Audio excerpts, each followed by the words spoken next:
My name is Hamid. Today I'm working on this Miele Pwt6089 washing machine. The customer's complaint is that once in a while they get an error code, all the lights are flashing in the display, or sometimes it would keep filling with water and then it would overflow, it would leak on the floor. They have different issues, but the main problem right now here is that the washer keeps filling with water and it never stops, so it's overfilling. Here's the washer. First of all, I'm going to show you the model and serial number here.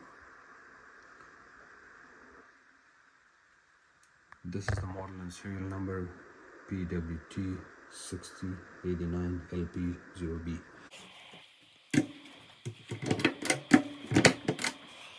Close it. The power is on. We're going to select one of the cycles.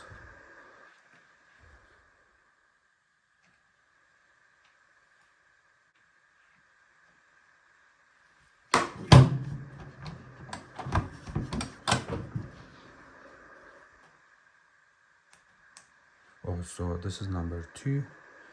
I'm gonna select number 2. Start.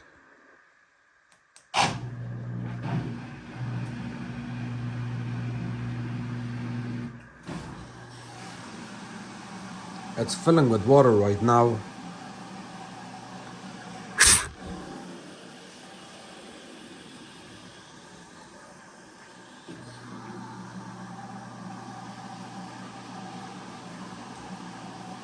That's for the dryer.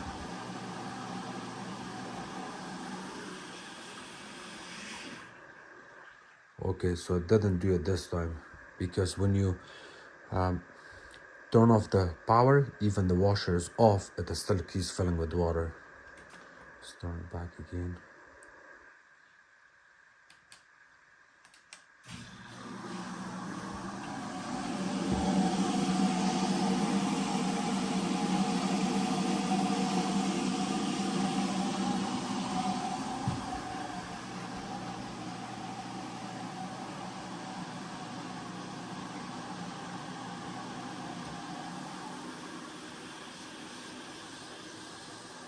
See, it keeps filling now.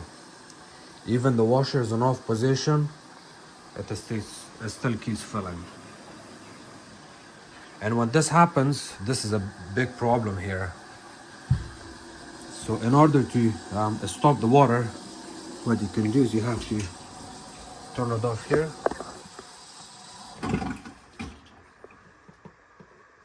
You can turn it back on.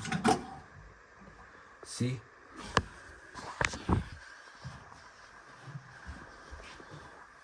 The water is stopped now. And the main problem here is because the water solenoid valve or shut-off valve does not close properly, and that's why we have this issue. First of all, we are going to unplug the washer to be safe. You turn it a little bit, pull it out. You turn it, pull it out. It's actually our cold water valve that's filling. And the reason I know this because if you pinch it from here, then you're slowing down the water flow to the back. It will also stop working, so the water would stop flowing.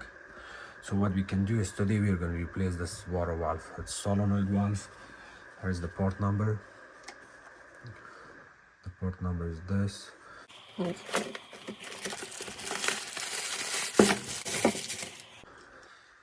This is the solenoid valve we are going to replace. Looks like this.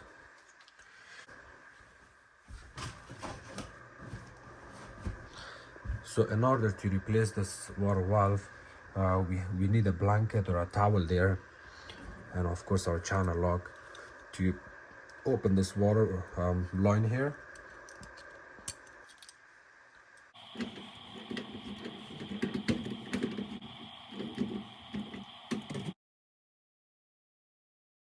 Next part we're going to do is we have to take the stop panel off, this one, the back panel. We have Torx number 20 T20.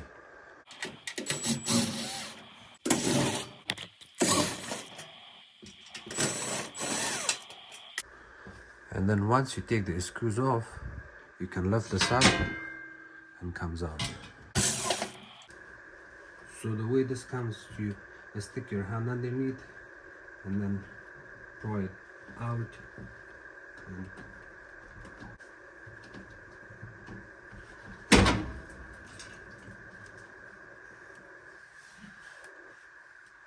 so the way I pull this out, as you can see here, there's a nipple that goes into the hose, and I'll show you that hose here.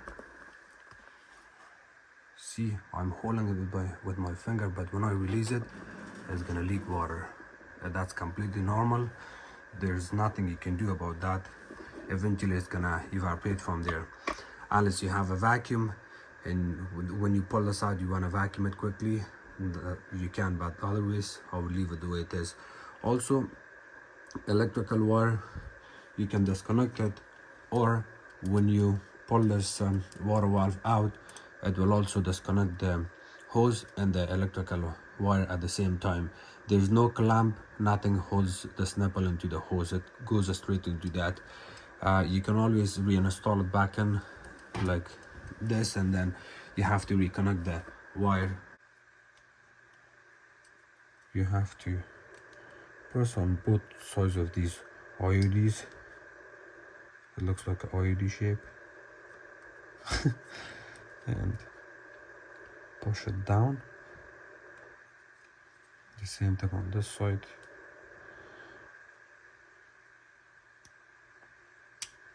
Here. This comes out like that. And now of course you pull your water valve out. This one is something I was emailing back and forth with Miele. It's very important to mention here, because if you don't remember this, then you may have issues or you will get confused. So you see it says 60 Hz, 220 to 240 volts.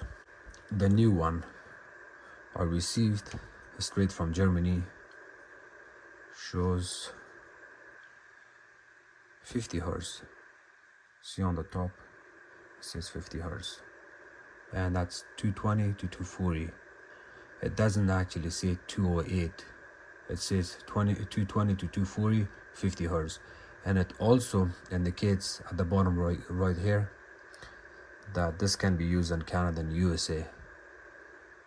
So because of that, with 50 Hz, don't get confused. You can still use this on 60 Hz electrical power here.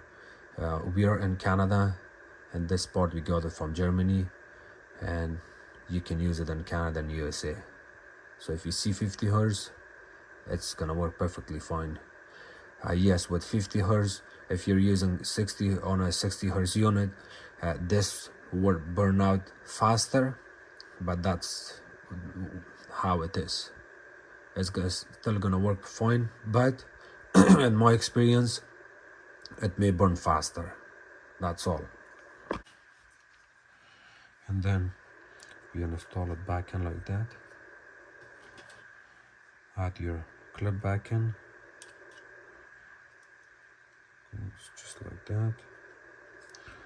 See? And you push it from the back.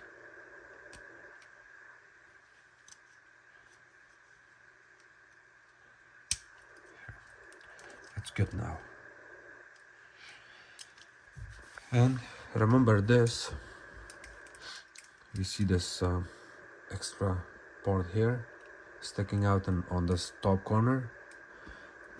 The way it goes here, when you insert it, you may want to flip it a little bit, like turn it a little bit this way, so it's gonna set in place.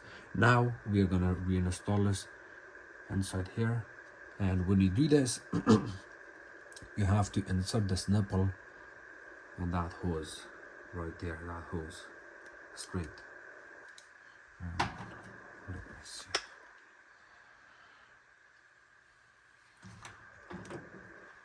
So line it up first, just like that.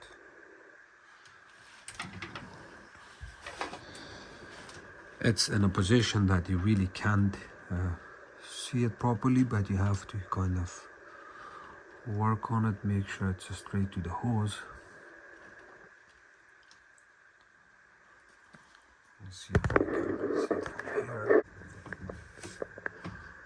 I'm pushing it from the back.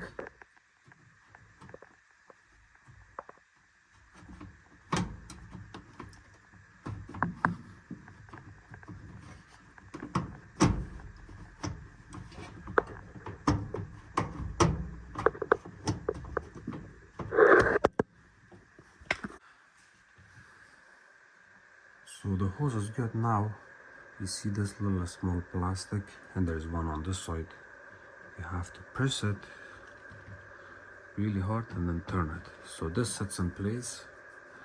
And now I have to double check my electrical wires.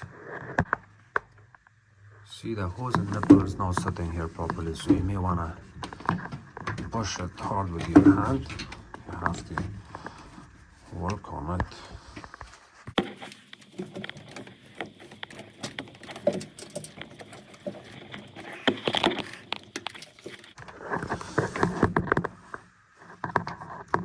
See the way the hot one looks? It's also halfway, so you do not have to insert it all the way in. Even if it looks halfway, you're completely fine. Just try your best to push it as much as you can. And that's all. And of course you wanna connect your electrical wire back in. I'm super happy because I can see it on the camera outside. Otherwise, there's no way I can stick my head here. So I can see everything from back here. Add your screw back in. And now I'll put my hose back in here. Do not cross thread it, take your time.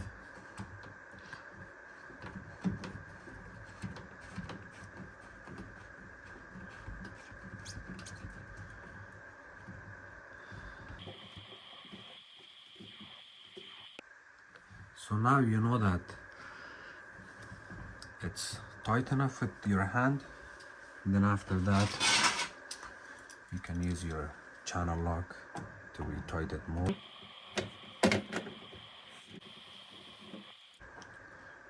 Do not over tighten it. If you know it seems okay. Just turn on the water slowly. Hot water. I turn off the hot water too, just to be safe. Here's the cool water.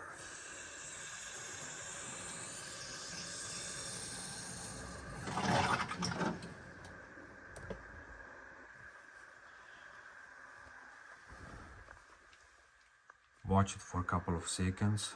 There's no leakage, no drop, nothing. And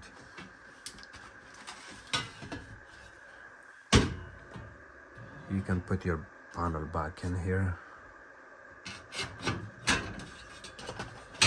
So the way this panel sits, you see these openings right here. You get inserted right there, and that's how it's holding it in place.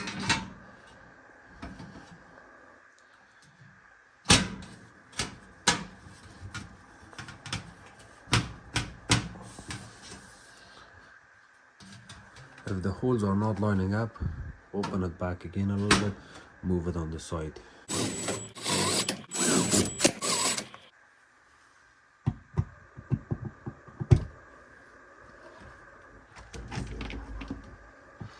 Plug in my power, turn it, just has a little bit of safety, that's all. Now that my water and power is on, I'm gonna run another test on it.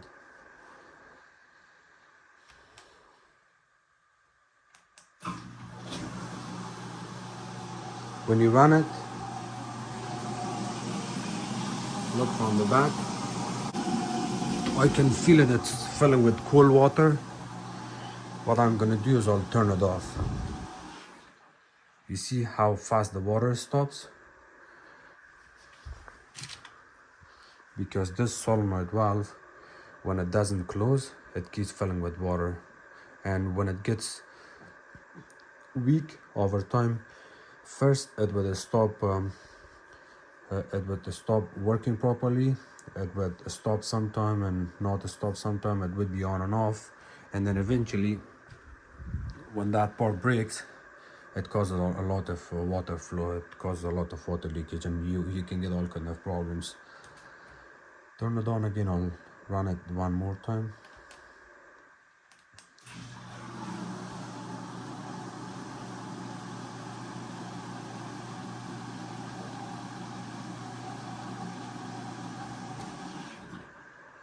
See how fast it stops.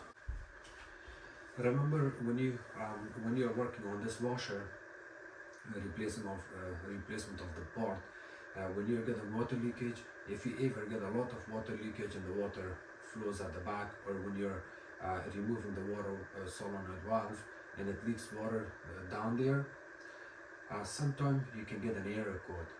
It would fall down, it would fall out, and it will give you a different error code. Ignore the error code, because once you get water at the bottom of this machine, it will fall out and then it will not run. So to fix that issue is what you can do is